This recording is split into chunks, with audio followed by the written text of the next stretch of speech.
ओम विश्वानि देव सवितर्दुरितानि परास्वा यद्भद्रम तन्न आसुवा। मेरे समस्त बहन भाइयों को डॉक्टर सुकुमार शास्त्री का प्यार भरा नमस्कार। बंधुओं, इलाहाबाद यूनिवर्सिटी हाई कोर्ट ने स्पष्ट रूप से बताया है, देशद्रोही लोग निरंतर, उसमें भी विशेष रूप से ईसाई लोग निरंतर मतांतर करते जा रहे हैं।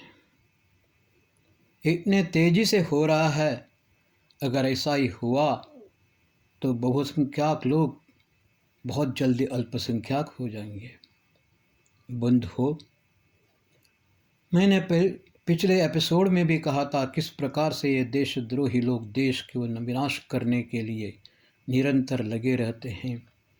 अब तो इलाहाबाद हाई कोर्ट ने भी बताया है, ये जिन लोगों को देशद्रोहियों ने चुन करके लोकसभा में भेजा है, वही लोग इस मतांतर में उनका पूर्ण सहयोग दे रहे हैं। भारतीयों पर, हिंदुओं पर दोहरी मार पड़ रही है।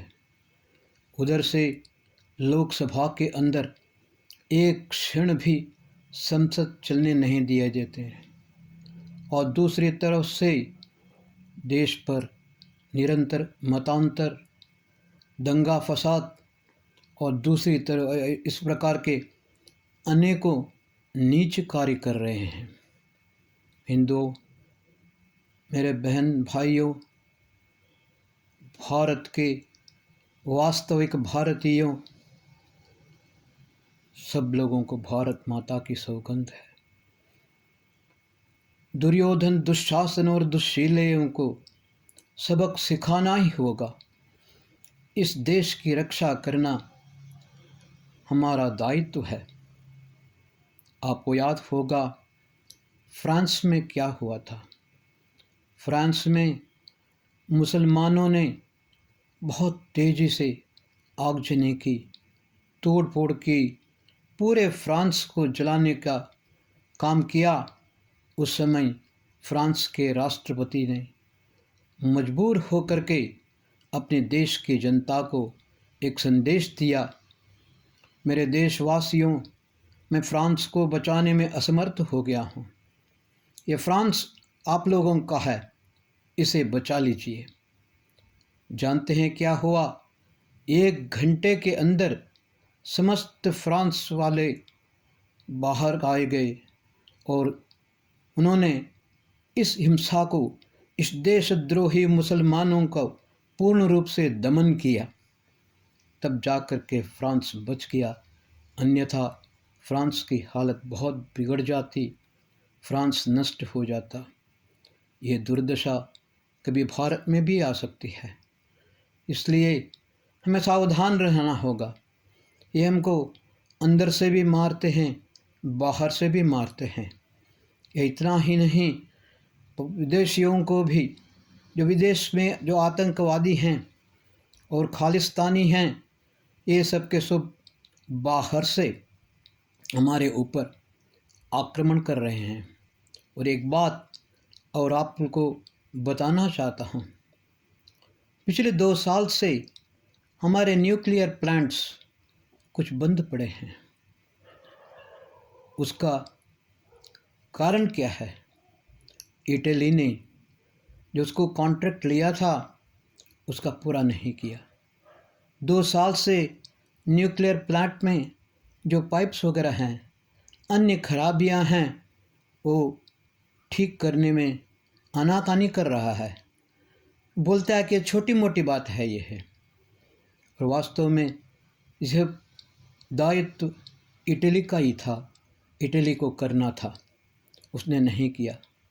दूसरी तरफ से जापान ने एक और काम किया।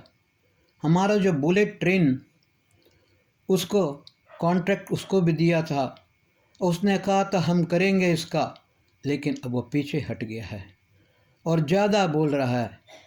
कारण क्या है? भारत आज विश्व में आर्थिक दृष्टिकोण से अत्यंत मजबूत हो गया है।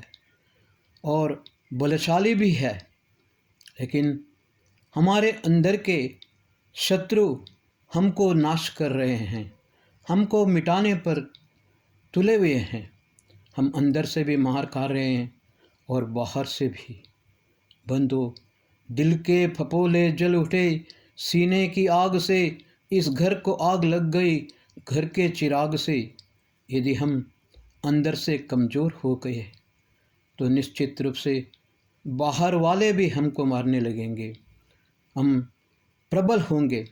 विशेष रूप से मैंने पिछले एपिसोड में कहा था, हमको हिंदुओं को बलशाली होना पड़ेगा, समर्थ होना ही पड़ेगा, अन्यथा ये देश नहीं बचेगा। हम हिंदुओं का देखिए, मुसलमानों के लिए कितने देश हैं, ईसाइयों के लिए कितने देश हैं। ईसाइयों के लिए 90 देश हैं, मुसलमानों के लिए 70 देश हैं। अब आप बताओ हिंदुओं के लिए कौन सा देश है? एक भारत ही तो है। इस भारत में अगर हम अपने देश को, अपने धर्म को, अपने आप को नहीं बचाएंगे तो हमको क्या भगवान बचाएगा? श्री कृष्ण ने इसे कहा था अर्जुन से, तस्मात् उत्तिष्ठ कौन्तेय युद्धाय कृतनिश्चय उद्धरेत् आत्मना आत्मानं नात्मानं अवसादयेत् आत्मैव आत्मना बंधु आत्मैव रिपुरात्मना। बंधु, अर्जुन से कहा, अर्जुन उठो, ये सब मरे हुए हैं, तुम सिर्फ निमित्त मात्र हो, इनको मार करके अपना क्षात्र धर्म का पालन करो। दूसरी बात, अपना उद्धार हर मानव को खुद करना चाहिए। हर मानव अपना मित्र बनता है और अपना ही शत्रु बनता है। हम अपने आप का शत्रु न बने, अपने देश का शत्रु न बने। हम हिंदवा सोदरा सर्वे, हम समस्त अपने जाति मत पंथ सब भूल भाल करके सब एकजुट हो जाएं, अपने राष्ट्र को बचाएं।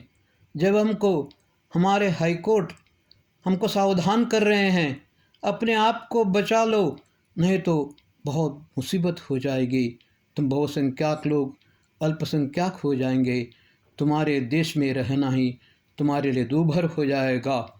तो हमें और भी सावधान होना चाहिए। जिन लोगों को 127 सांसदों को, देशद्रोहियों को लोकसभा में देशद्रोहियों ने मतदान करके भेजा है, मैंने पिछले एपिसोड में कहा था, ये 8,500 का खेल नहीं है, इस देश को विनाश करने का घिनौना षड्यंत्र है। इसको हम अच्छी तरह से समझना होगा और अपने आप को बचाना होगा, हिंदू राष्ट्र को बनाना होगा। नहीं तो आगे, जैसे योगी आदित्यनाथ ने एक बार कहा था, ये मत सोचो कि योगी आदित्यनाथ का क्या होगा, ये मत सोचो नरेंद्र मोदी का क्या होगा, पहले ये सोचो अगर हम नहीं होंगे तुम्हारा और तुम्हारा परिवार का क्या होगा और तुम्हारे इस भारत देश का क्या होगा।